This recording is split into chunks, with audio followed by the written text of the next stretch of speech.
Hi everyone, it's Irene here again, Business Gateway Lothian, and I'm here with Steve. We're back out on the road doing our Talking Heads series, and today we're in the lovely North Berwick. It's a lovely morning here, and today we're meeting Anna, and Anna has her own garden design business called Blackwood Gardens.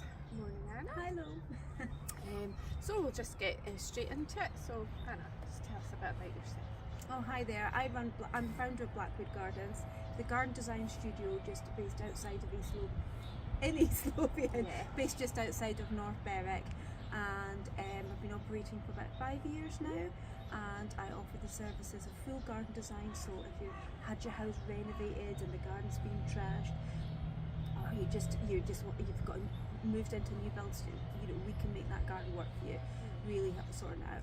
I also do garden consultations, so people maybe don't know how to look after their gardens, or they don't know what to do. I can help them work out what they should do about their space. And planting design, so that's really nice when you go and select the plantings to give the scheme that would work for the soil, the environment, the outdoor space. So yeah, 3 main services.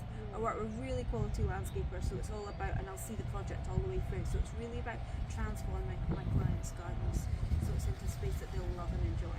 So it's another room in the house now, garden, isn't it? It's really, really important. We really loved ours, especially with not lockdown, having that area to be outside is fantastic. And so Anna, what was the inspiration behind you in starting up your own business? So for years and years I worked in the corporate sector, and I actually had a background in marketing, and I was just ready for change. I've moved around jobs for quite a bit. I always liked gardening. I come from a long line of family of gardeners, and what has happened is my hobby just sort of grew, and I did a lot of courses. I did some courses at the Botanics when I was working full time, and I just thought, take this plunge. So I took the plunge, I went back to college, did 2 years at college studying a bit of design, which was really interesting. So I knew quite a bit about plants, but I learned much more about the design and all that, that. And then I could bring the 2 skills together. And then when I was at college, I worked in a plant nursery, so I really built up my plant knowledge, and so I took it from there. And I'm a member of the Society of Garden Designers, so that's been really supportive on that onward journey and career, so the continuous development and growing. Because with a career like this, it's massive.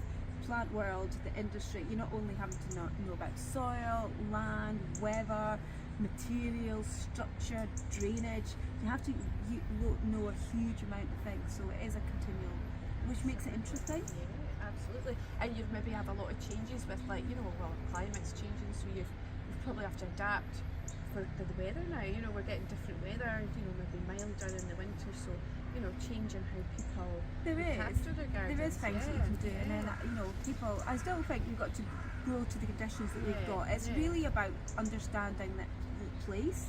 When I'm designing, I'm thinking about what does the customer want. I always start with the customer.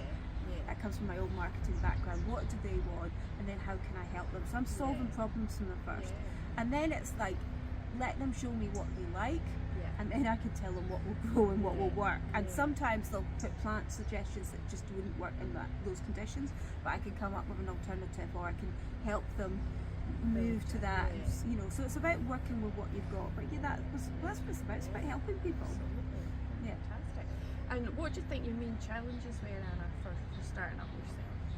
I think coming at it later in life, I think was a great thing, because it gave me the confidence to give things a go. But I think if you'd come out as a designer straight into setting up, it's really hard, because you've got to learn how to run a business, you've got to learn your trade, you've got to find all the suppliers that will work with you. So it's a huge thing. So where I got a lot of help was from my professional body, the expertise I work with, and just continuing on that development like you do in most professions, So that was helpful. But every day is still a learning day. Absolutely. And did you engage with Business Gateway services? Did you find that Yes, I did. I talked over you there. Apologies. I found Business Grateful really helpful. I think it's that thing of going and speaking to someone, knowing that, not trying to sell you anything. That bit of impartial advice. Even if some of the information you got, you kind of knew it in the background. It was simple templates like how to do your finances or how to do was really useful at the beginning. And then what I found useful since then is little, like the webinars that you can do. You can just take a couple of hours and do one on like Canva, or how to make your own social media posts and things like that you've done for yourself before. That's really helpful. So, and then recently I've been at your business networking necklace, and that's really useful about building awareness and meeting other businesses that you might be able to work in collaboration with. They're a nice, because it can be lonely when you're a sole trader, I think. Even although you work with landscapers, you've got your clients, and just finding that connection with other like-minded people has been, it's a warm, quite nurturing environment, isn't it? Yeah, I think it's really good, because I was previously working in Edinburgh for a bit, so it's really nice for me to meet other local businesses and work more closely with them. That's great. And is there anybody listening today that you might want to make connections with? I think it's just really, if there's people that you can help and there's people that can help you, it's about that thing. So things like architects, landscapers, there are loads of people that are landscapers, but there's not many good ones. So it's about getting people that have really good horticultural knowledge. There's a shortage of those. So getting in with the right people is really important, because it's about delivering a quality service for my clients. So, so then it becomes a win-win when you build those work relationships that help everyone. That's great. And is there any tips you can give for budding entrepreneurs out there? Believe in yourself, work hard, and keep going. You'll hit obstacles, but you just got to find your way around them. And any gardening tips you can give us? Well, it's been a really mild autumn, so it's a bit strange. So November is the time to plant your tulips. You don't do it earlier than that, because you need the ground to be cold. They need a cold period. And some people, I do my general tidy ups in the spring these days, because I like the seed heads. It's good for wildlife. So a bit of pruning you could do. And also, if you've got some shrubs and things in the wrong time of year, this is the time to move them. Well, thank you very much, Anna. It's been really interesting. Great.